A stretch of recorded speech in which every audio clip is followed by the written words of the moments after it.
Okay. Welcome everyone, good evening, and we are very excited to be here with you. We are representing Education USA Qatar for this live chat today. My name is Melissa Deschamps. I'm the Regional Educational Advising Coordinator for the Middle East and North Africa, and I will let my colleagues introduce themselves. Hi, I'm Paula Masad, and I'm one of the Education USA advisors. Hello everyone, I'm Asil Ogheli and I'm a member of Education USA Qatar. Welcome. And please feel free to ask your questions. Yes, type in the chat, any comments, any questions. This is meant to be very informal, a little bit more conversational. But we're excited for the chat today so that we can talk a little bit about the virtual university fair that is coming up this week. Starting tomorrow, we will have 75 US universities talking to interested students, parents, and counselors about their undergraduate programs. And on Thursday, we will have, again, another 75 universities talking about graduate study programs. So this is really a great opportunity for anyone just interested to learn a little bit more about a particular field of study or about universities to hop on in the virtual fair and browse through the different university booths and chat with the representatives. We will also have a booth for Education USA, so you will have an opportunity there to talk with one of many advisors from the region, ask your questions about the process, learn about the resources and services that are available, and really just get more information so that you can be prepared. So if anybody has any questions, please do type them in the chat box. We're happy to help you if you're thinking about studying in the United States, if you have questions about how to narrow down your search, fields of study, the application process. We'd love to hear from you. Yes, and I am going to pull up actually the virtual fair platform. Oh, good. I know that is something people are like, what do you mean we can navigate the booths? Let's give you a little preview of what the booths actually look like. Well, I'm excited to see this. Yes, so the virtual realm that we are in now because of the pandemic has really opened up a lot of opportunities for interacting and engaging in different programs and initiatives that maybe would have been a little bit more difficult to in a different scenario. So we are fortunate to be able to leverage these virtual platforms to make things continue as we normally would. Oh, wow. So do you see here my screen? That looks great. Yes. So the virtual fair platform, as you can register, and we can share some of those links with you on our chat. It is free for anyone to register and attend. The fair for Qatar time will be from 6 p.m. until 10 p.m. on both days. But again, Wednesday is focused on undergraduate studies and Thursday on graduate studies. So in particular, if you have questions about the testing requirements or any challenges you have with questions about grades or documents you might need, again, this is a really good opportunity to ask those specific universities about their process, their requirements, and their particular programs. So we will also be sharing the list of universities during this chat, so do not worry. And for those students who may be watching this later or watching live, there are 23 universities participating in the undergraduate one. We may have a little bit more, I'm forgetting the number, for graduate studies that are on the approved list. So again, there are plenty of universities that you can speak with and meet with.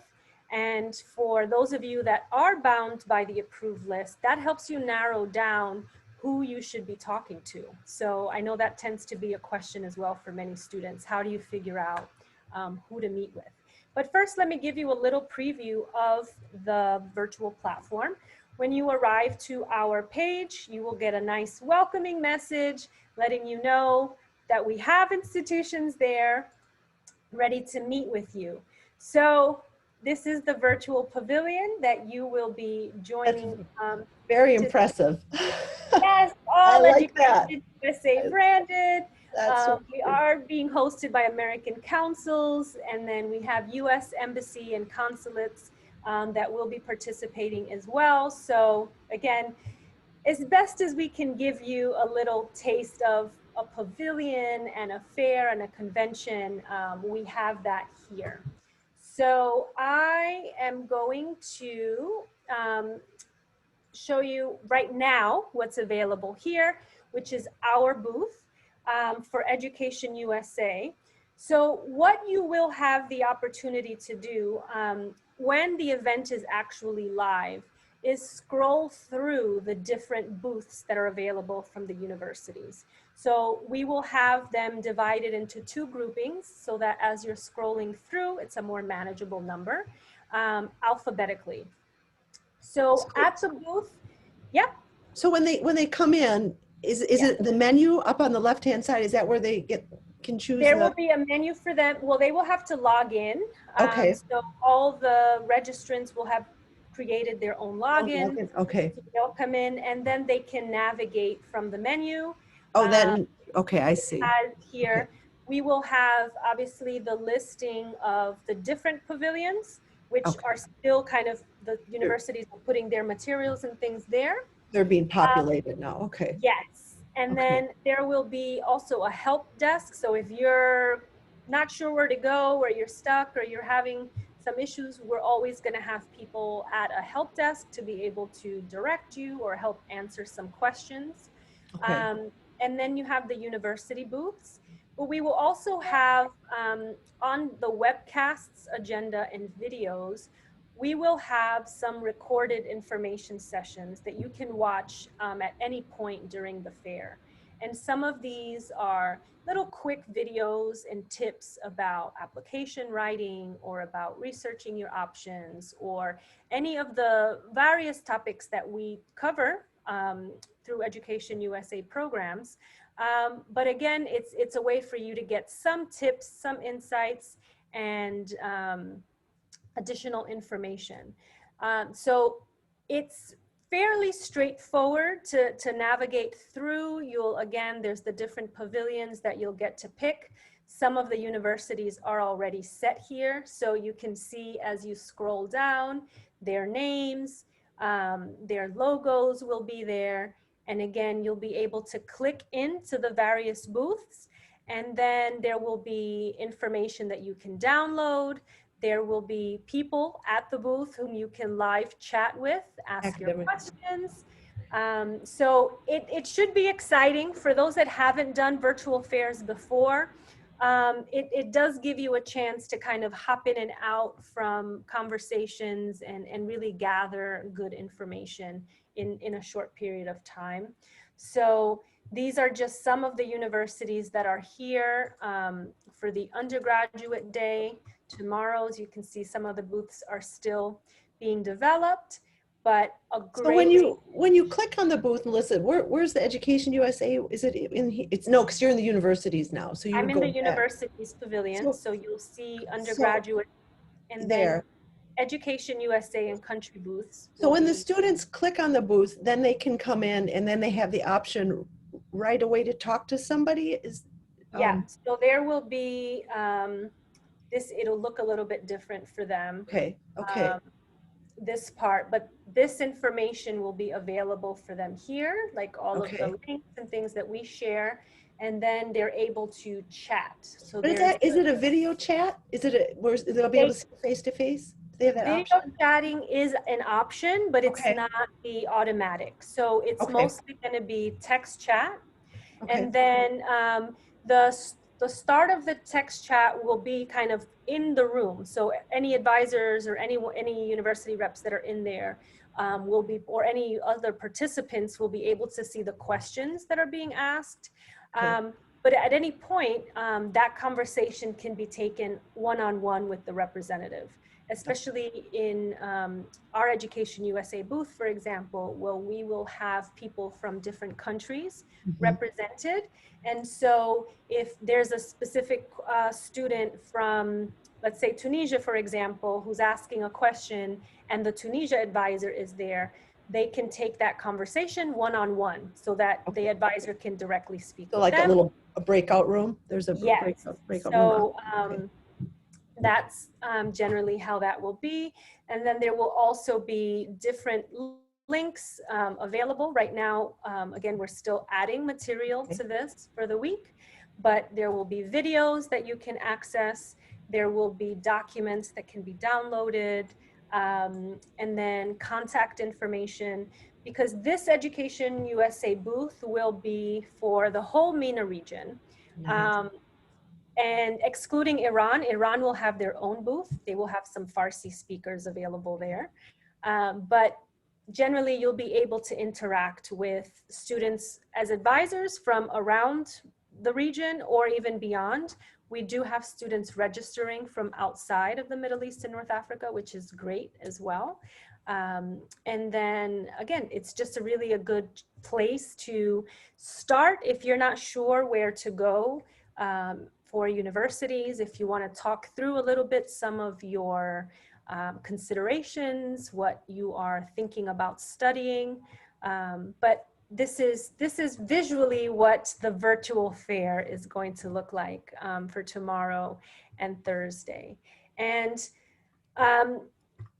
if you're not sure yet what you're thinking of studying, or if you want to go to the US, this is really a great chance to think about, okay, well, what are some of the questions that students might ask? And this is what we wanted to have this chat for as well, is to help those students that are like, well, I don't know what to say. Well, how do I start a conversation? The good thing is that you're doing it virtually. So a little bit of that pressure of walking up to people in a huge conference room and introducing yourself for people that are a little bit more timid, that part is out of the equation. And they want to hear from the students. They want to have that conversation. They want to hear what grade you're in, what you're interested in. If you're a parent, what are your concerns about your child studying in the United States?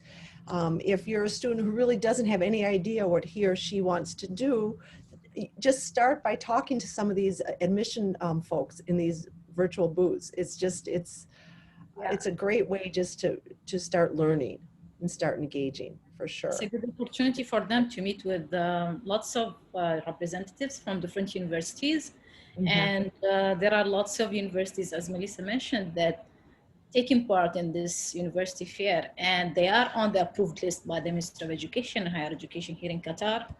So those who are concerned about whether the university they are going to approach is approved or not, they can find it on our Facebook page. There is a list, 2 lists in fact, of those universities that are approved.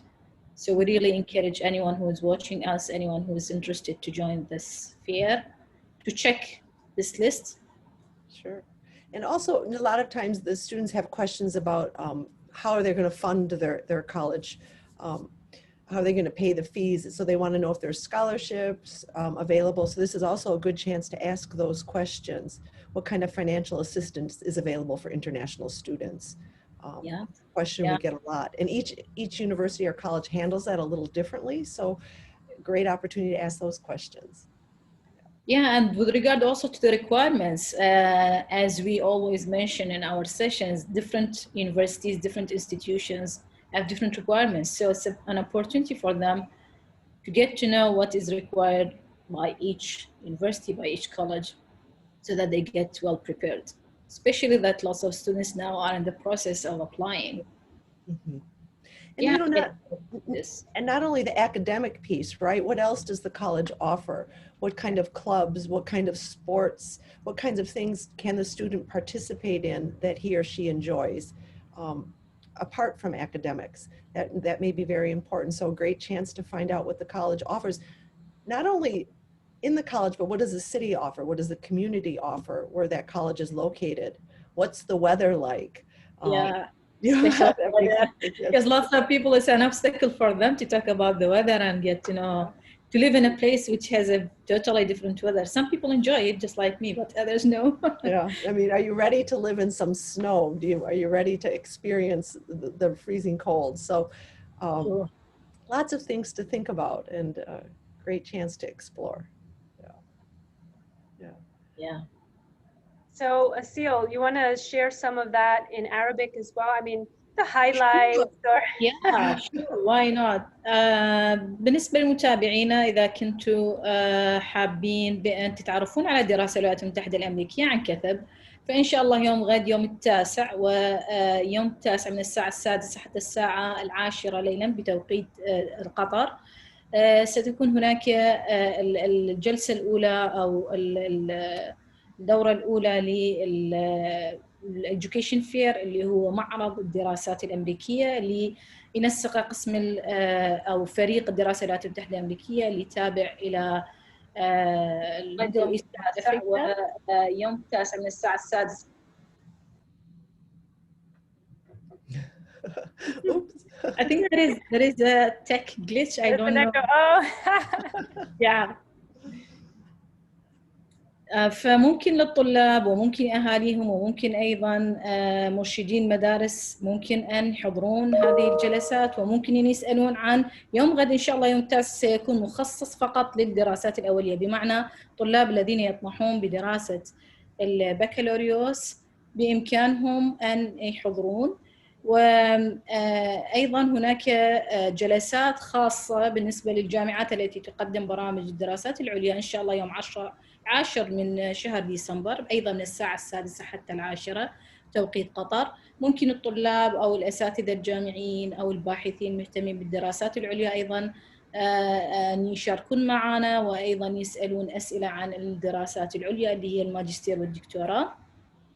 بالنسبة لمعرض الدراسات أو معرض الجامعات الأمريكية، هذا المعرض افتراضي فلا تترددون، واحتمال إذا كان وجها لوجه بعض الطلاب أو الأهالي يكون عندهم نوع من التردد بالحضور والتكلم باللغة الإنجليزية وطرح أسئلتكم، لكن بما أنه حيكون هو أونلاين فإن شاء الله ماكو أي مشكلة. وبالعكس هو هذا المعرض وجد لأجل مساعدتكم للتعرف على الجامعات الأمريكية والفرص المتاحة في هذه الجامعات، الدراسات، مثل ما ذكرت زميلتي بولا، ما هي ظروف هذه الجامعة، أين موقعها، هل هو مجمع ضخم أم مجمع صغير، هل أنه جو الولاية يناسب الطالب اللي يحب يبحث أو يحب يدرس في تلك الجامعة، أيضا ما هي متطلبات تلك الجامعة، ما هي الاختبارات المطلوبة. كثير من الأمور التي تخطر على بال الطالب. بعض الطلاب أيضا مهتمين بقضية المساعدات المالية وأيضا المنح الدراسية.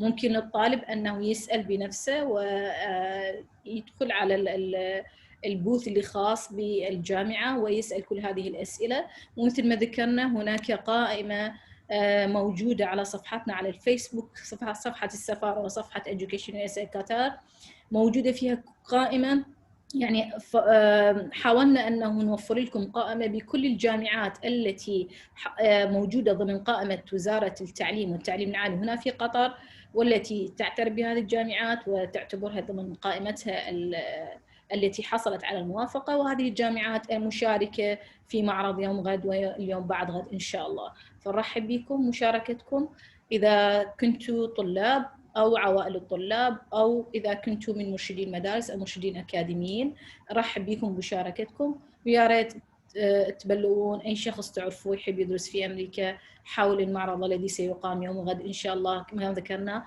يوم غد إن شاء الله الدراسات العليا، وبعد غد للدراسات غد الدراسات الأولية يوم 9 بالشهر، ويوم 10 بالشهر إن شاء الله للدراسات العليا. Excellent.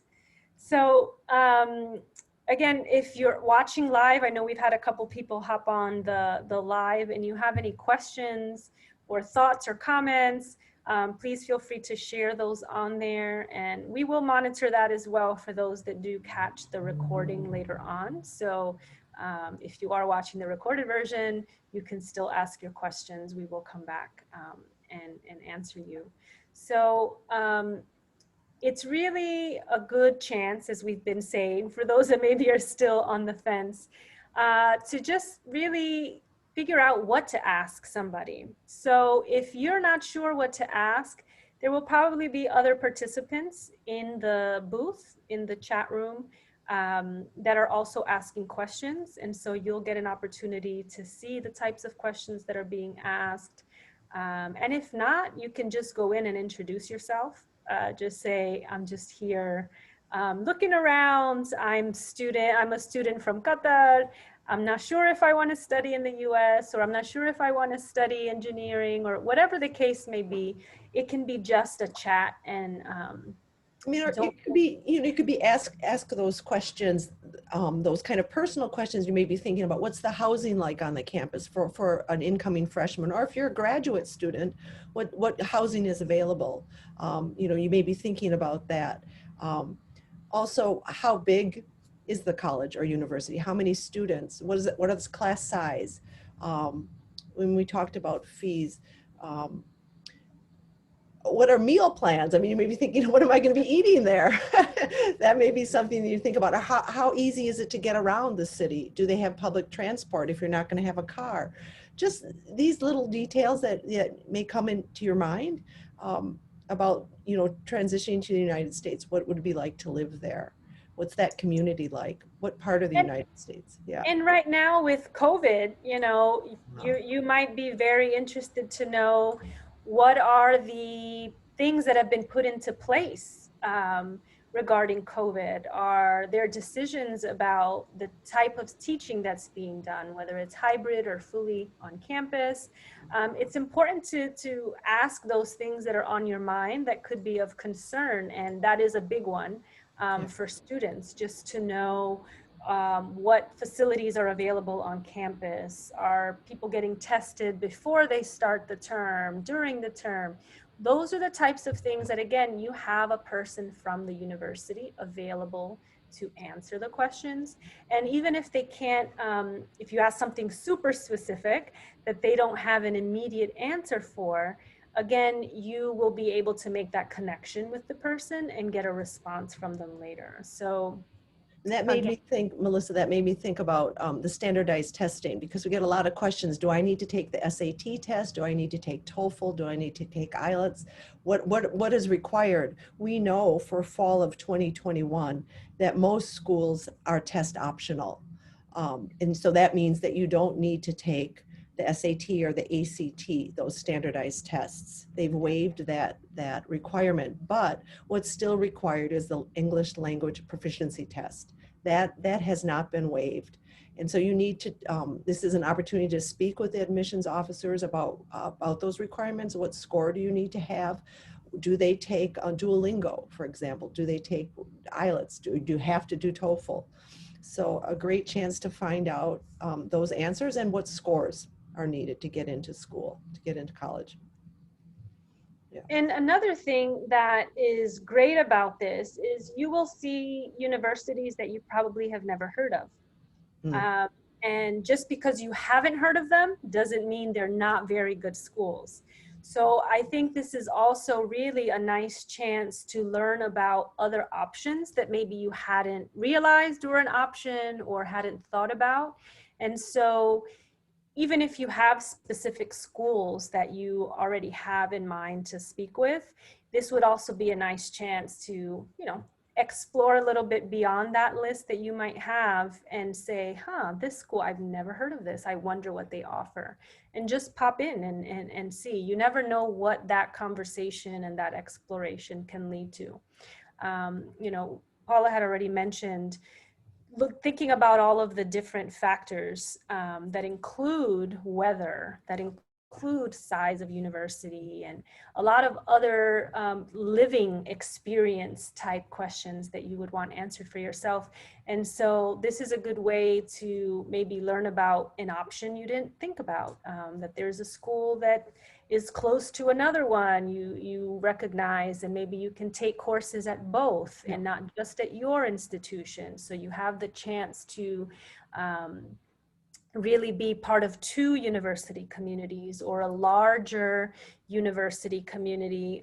In the US, there are some places where there are a lot of colleges and universities in a particular area. So those are called, you know, those are very known for being a college town. So they're Well, very and vibrant. that was, you know, I was at St. Catherine's and St. Paul, and they had a relationship with Hamlin, McAllister, and St. Thomas, and we could take classes at all those campuses. Yeah. And I did. And it was a great way to meet other people, to sort of experience different campuses within a certain geographical range, right? We all were within so many miles of each other. But it was, I mean, that's one of the things about studying the United States. There's a lot of creative options. Exactly. Yeah, for sure. And the chance to again, not keep yourself in a particular box or a particular bubble. You can, but you don't have to.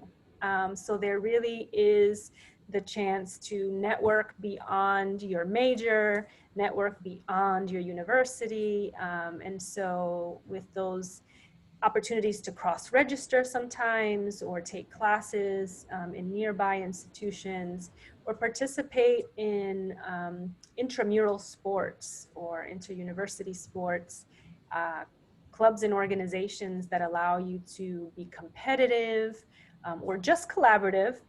Those again are opportunities for you to try different things, or get into things that are of your interest, but you can do it even more at the university level. So we have some comments or questions popping up in the chat. Yusuf is interested in adult admission. And so I'm going to venture to say that that is for graduate studies. I'd like to have, yes. So Yusuf, you're based in Morocco. Welcome to our chat. You do have a very active Education USA Advising Center in Morocco as well. And they will also be participating in the fair. So definitely, if you haven't registered to join, please do, so that you can engage there. But what we do is help you learn about, if you have specific fields of study in mind and you're just really trying to narrow your focus in identifying what schools are on your list. And there's different factors, again, to consider. There's obviously those personal choice matters, those priorities and preferences that you have, but there's also your profile. And so, you know, what was your academic preparation before? What are the documents that you have available? I know for Morocco, if there are, you know, the LMD system, depending on what how many years you've completed for your licence, you may have to complete 1 year of your magister in Morocco before transferring, but sometimes, depending on your field of study or the programs that you participated in, a university might look at that and consider different options. So again, it's a very particular case. So you have your high school. Okay, so if you're looking for university admissions for a bachelor's level degree, then that's a lot more straightforward.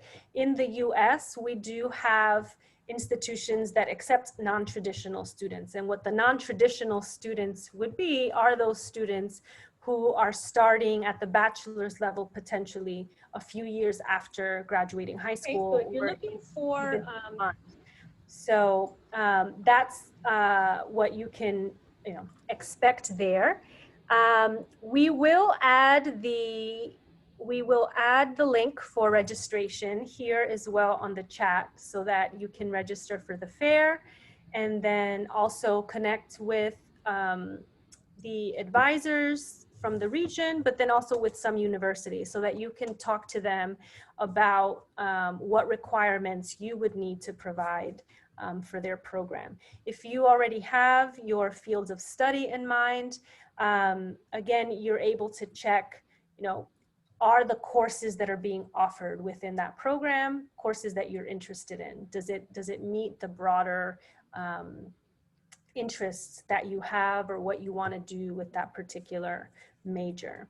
So if you're looking at American studies, you know, that is broad, and it can go in different particular directions. If you're thinking of being more on an analytical side or using your education for teaching, it depends on how you want to apply that learning and use that degree, that you can then look at the courses that are offered, the internship opportunities that are available with the university, so that you can, again, narrow that list down.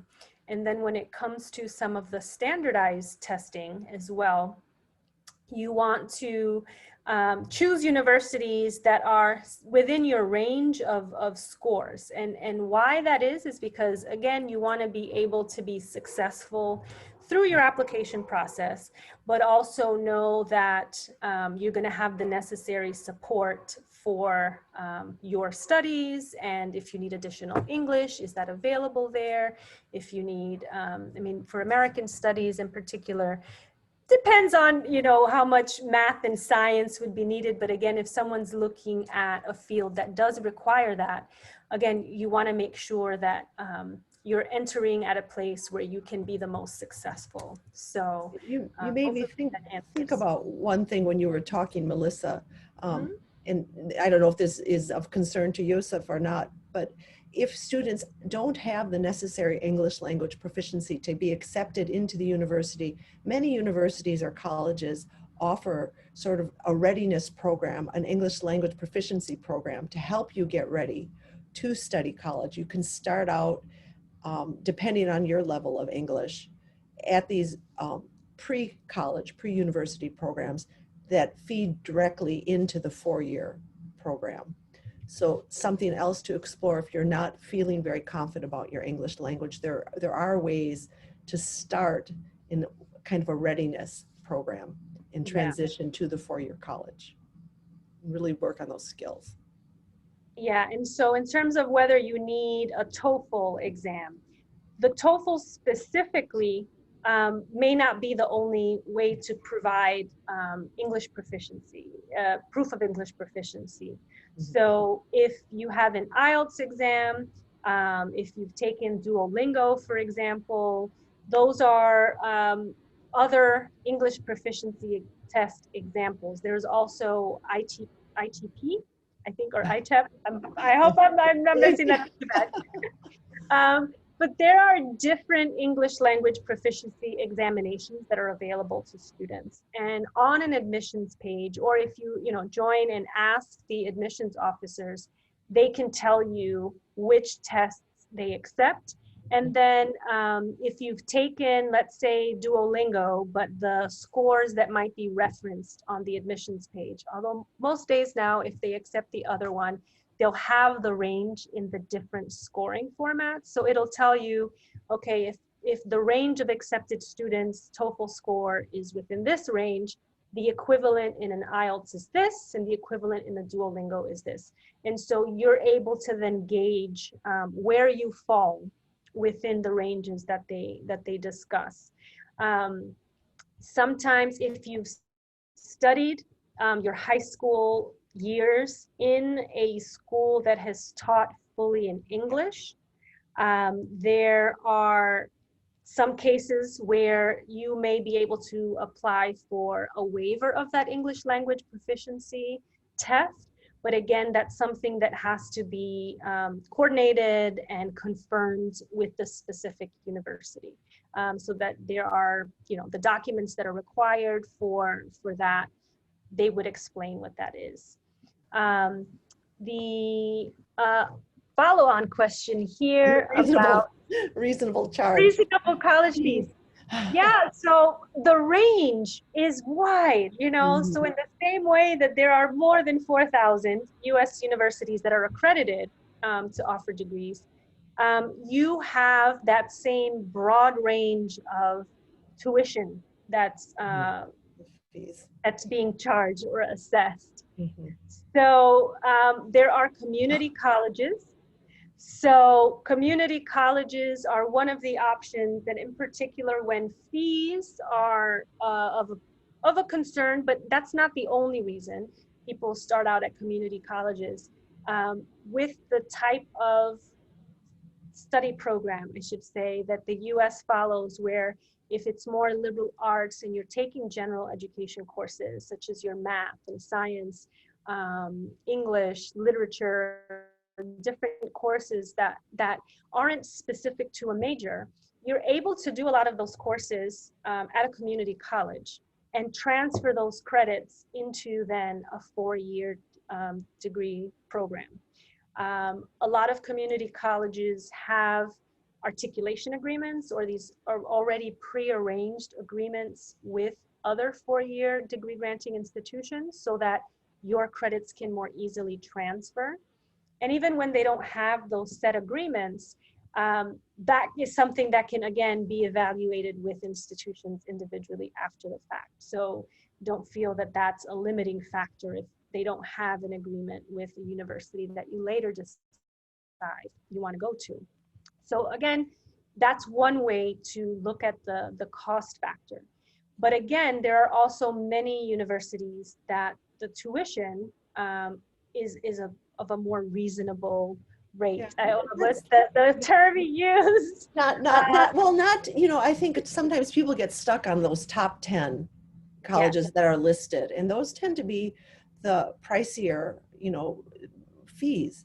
And so really exploring, there are so many fabulous institutions accredited, as you mentioned. We must make sure that they're accredited institutions that are excellent and just don't have the big name splash, but you can get an excellent education. And by the way, you are not too old. You're never too old to go to college, because he mentions his age in the chat. And I think you're never too old to get a degree. If you have the energy to put into for it, I think go for it.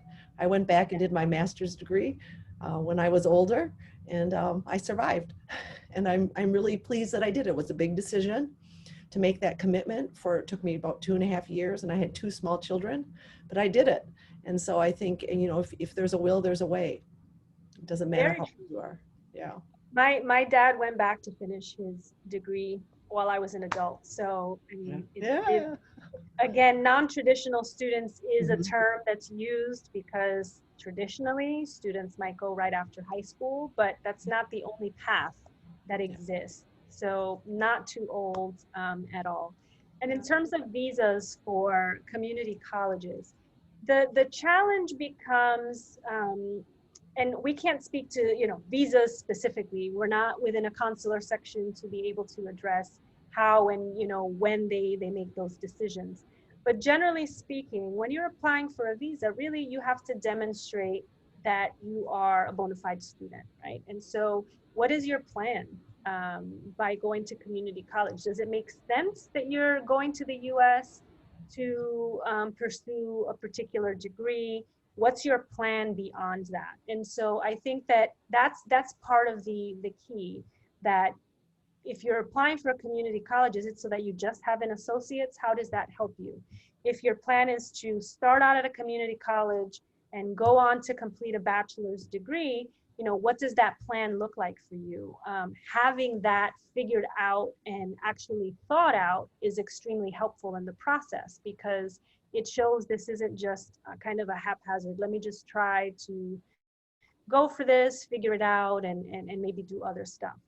It's really about demonstrating what your desire is for that degree or for that program, and how that fits into your longer term plan. So we do recognize that there are cases where students apply for a community college, but really they don't really have anything thought through in terms of how that fits into their master plan of study and how that works in their home country. So if you're pursuing a degree that isn't even going to be recognized in your home country, that's a little problematic. How does that work? How does that factor into what benefit that's going to bring to you? So I think those are some of the things that students should really consider and think about when they're making their selection. And it's not just about community colleges, it could be about any institution. When you make your choice as to, I've applied to this institution, maybe you get in, and you make a decision to go there, why did you choose that? If you don't know anything about that institution, you're not really serious about benefiting from that experience. It seems like it's something that you're just doing for going through the motions, and that's not really beneficial for anyone at the end of the day. We always promote with our programs about finding the best fit, and finding that best fit has to do with all the multitude of factors that a university brings to the equation, and as well as the individual brings to the equation. And so if you haven't done the research, or explored the website, looked at what the campus offers, and you can't speak to anything that you might be able to be involved in on that campus, or learn from, or take away from that experience, that's not really a benefit to you or the university. The admissions process is really looking at students who can be a part of the community, and not just learn and take away from it, but also give to the community. And so that's when admissions groups or cohorts of admitted students are put together. It's a very year by year thing. It's not that the same type of student gets in every single time, because it's about the combination of the students, and what can this combination of admitted students bring to the community, that they can all learn and grow from, as well as the institution. So those are the types of things to consider and think about. Let's see. I was looking, he asked us about community colleges, and if I may, so I've just shared the link for tomorrow's virtual fair. So Yeah, for the thank 9th you. and 10th, so I shared it in English and Arabic. Anyone who's interested, you can go. The link is always there. There is an event on our Facebook page. There is an announcement about it on the embassy Facebook page. I have also shared the link to reserve or book a one-on-one advising hour with our team. So Thank anyone you. who's interested, Yusuf, he said that he's so much grateful for you guys because you gave him some hope. And we are ready here to provide services to anyone who's interested in studying in the States. So please use the link to book virtual advising hour, and we are ready to help you as much as we can. And anyone who's interested in learning more about our services and getting to know about the steps to study in the States, there is a Calendly link. You can use it to get in touch with us. If anybody else has questions, we have a little more time. If anybody wants to ask anything. Feel free to just say hi in the chat. Yeah. We see some people on live, but not necessarily the who's on, or if there's any questions or comments. So you can feel free to just say, hey, just stopping in, if you like. But again, we're here. Education USA is really about helping you find a place of study that you can grow and learn from, and really enjoy. That college process, it can be a little overwhelming, right? I mean, you can easily give up, or you're a little bit daunted by the process. But once you start, and if you get some assistance or some guidance, and that's why we're here to help you through the process, to keep you moving on that pathway to success through the college application process. So I think you just have to take the first step and get started. And exactly, and don't be stopped by the confusion that you have. Don't ever think that it's a long process. How would I go through the 5 steps? Because as you know, there are 5 steps that the basics to go through this process. You need to do the search, and then limit your search with the best options that you have in mind based on the factors that we've just mentioned, like what major are you interested in? What type of campus are you interested in? What college are you interested in? What type of weather? If you have any financial service, which one of the universities fits your needs and requirements? And based on these, so you'd find number of colleges. Then you start searching and going through website. As Marisa mentioned, you have to go through each website and get to know what is this college about, what type of research they do, what type of services they do provide, what types of clubs, extracurricular activities they have, unions, cultural activities you can have, different talents that you can develop, different interests that you can get more engaged with and get to know more people who have some common interests with you. So there are lots of options that are going to help you, that would help you to narrow down your options. Then you would move to the next step. And next step is how to make sure that you have payment for your study. And when we talk about payment, so Marisa and Paula, it's not just the fees, right?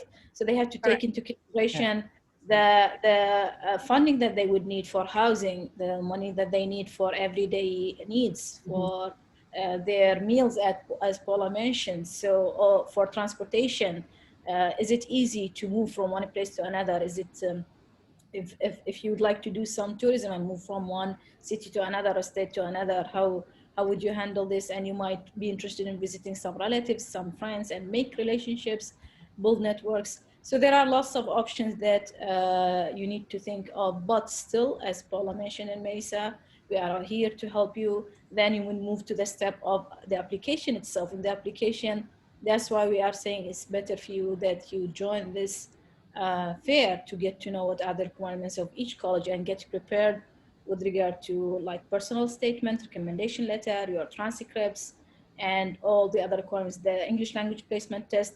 And we have lots, we get lots of questions. Shall I take the Duolingo or TOEFL or IELTS? When you check the website of the universities or talk to them through this virtual fair, you would get to know what type of English language placement test that they are interested in. Also, you are required to also apply and prepare some other type of test, which is either ACT or SAT, which is the academic competency, or like how well you are in order to be accepted in that university. This is also important. You get to know, you need to get prepared for those tests. Then you will move on to the process of applying for visa. And the last step, when you get ready to traveling to the States, and we wish the best for everyone, and we are here to help you. Long steps, but still, when you plan well ahead of time, when you get prepared well, and if you reach out to us, we are ready to help, and hopefully you will get there. Yes. It's quality education. Yeah. Very So good. exciting. Yeah. So just to summarize before we wrap up, Yeah. we have a virtual fair happening tomorrow Yeah. from 6 p.m. to 10 p.m. Doha time. And the virtual fair link to register is in the chat. So it's free to register. It's for students, their parents, counselors, anybody that's interested in learning a little bit more about specific universities. We'll have 75 universities on Wednesday talking about undergraduate programs, and 75 universities on Thursday, again from 6 p.m. to 10 p.m., talking about graduate study programs. So register, check it out, talk to a variety of universities, stop in the Education USA booth. You'll chat with one of us or maybe another EdUSA advisor from the region. There will be lots of students and other folks from the Middle East and North Africa and beyond joining the fair. So this should be a really exciting opportunity for you to explore other places from the comfort of your home or office. So this is an invitation. See, we have a I'm comment. not sure that's a question that we can take in this format right now, Melissa. Okay, I didn't really don't think I could like, but yes. Yeah, I think we'll direct him to the counselor services to discuss George, I would direct you to the counselor services at the embassy to discuss what's the best way forward in that situation. Perfect. Yeah, and sorry, just to reiterate that our services are for free, and registration in the fair is also for free. And to like provide a brief in Arabic within the last few minutes. So فكرتنا هي اليوم أنه نحن متواجدين لمساعدتكم، مساعدة الطلاب، مساعدة مرشدي في المدارس، الأهالي، التعرف على الدراسة في الولايات المتحدة الأمريكية، الجامعات المتوفرة، كيف ممكن للطالب أنه يبحث وبعد ذلك يتأكد أن هناك مصدر تمويل لدراسته، وعندما يبحث هناك خيارات كثيرة متاحة أمامه كيف يقلص بحثه بناء على احتياجاته، على اهتماماته. هذه هي الخطوة الأولى. بعد ذلك يتحول إلى الخطوة الثانية اللي هي أنه كيف يملأ يوفر دعم مالي، مثل ما ذكرنا، دعم مالي لدراسته. والدعم المالي لا يتكلم فقط لا يتناول فقط دفع الأجور الدراسية، إنما على الطالب أن يفكر في كل حياته: السكن، مصاريف اليومية، مصرف الجيب، التنقل، الطعام، وكل هذه الأمور. بعد ذلك ينتقل إلى مرحلة إكمال الملف، وبعد ذلك التقديم على الفيزا، وإن شاء الله المرحلة الأخيرة السفر إلى أمريكا. بالنسبة للمعرض يوم غد ويوم 9 من ديسمبر والعاشر من ديسمبر مفتوح للكل، من مجاني للكل، ممكن لأي أحد مهتم أن يسجل وأن يشارك. وهناك أيضا جناح خاص للدراسة الولايات المتحدة الأمريكية، الفريق فريقنا وكل الفرق التابعة إلى الشرق الأوسط وشمال أفريقيا، لأن هذا معرض جامعات الافتراضي، فيه جامعات وفيه أيضا ممثلين عن برنامج الدراسة الولايات المتحدة الأمريكية. تتكلمون ممكن معهم، تتكلمون مع ممثلين من جامعات. فرصة حلوة أنه من مكانكم، من مكان سكنكم، من مكان عملكم، ممكن تدخلون افتراضيا عن طريق الرابط اللي موجود في صندوق المحادثة، أو عفوا في الكومنتس اللي موجودة في الفيسبوك، وأيضا الإعلان موجود على صفحتنا، صفحة السفارة. ممكن تسجلون وتدخلون وتشاركون أي استفسارات عندكم حول أي شيء يخص الدراسة في أمريكا، أو الخصوصيات والأسئلة الخاصة في كل جامعة للتعرف على الجامعات عن كثب، التخصصات اللي متاحة ضمن هذه الجامعات، المساعدات المالية اللي تتيحها، نوع الاختبارات اللي مطلوبة، وبعض المعلومات الأخرى قد تكون تخص السكن مثل ما ذكرت زميلتي بولا. قد تكون الطالب مهتم أن يعرف وسائط التنقل، كيف ينتقل من مكان لمكان، سهولة التنقل لو كان مهتم بإحدى هذه الجامعات. فهي فرصة إن شاء الله تكون مفيدة للجميع، ونرحب بكم ونرحب بمشاركتكم، وهي دعوة مفتوحة للكل المشاركة. ونكرر مرة أخرى: خدماتنا مجانية، وأيضا استشاراتنا مجانية، والمشاركة في هذا المعرض مجانية. نرحب بكم ومشاركتكم، وإن شاء الله نشوفكم في المعرض الافتراضي اليوم غد للمهتمين بالبكالوريوس، ويوم العاشر للمهتمين بالدراسات العليا، الماجستير والدكتوراه. وإن شاء الله نتمنى التوفيق للجميع. وأي أحد يحتاج استشارة من عندنا مرة أخرى، موجود الرابط في الكومنتس عن طريق برنامج كالندي. ممكن أن تحجزون ساعة للاستشارة الفردية، ونساعدكم قدر الإمكان. وأبد لا تفكرون بأنه هذه ال5 خطوات صعبة. نحن هنا لمساعدتكم، واجبنا وعملنا الرئيسي هو مساعدتكم في هذه الخطوات. ونرحب بكم وأهلا وسهلا بالجميع، ونتمنى التوفيق للجميع. Thank you, Ms. Seal. Thank you everyone for joining us today. Again, if you're watching the recording, feel free to still ask questions in chat. We will be monitoring that.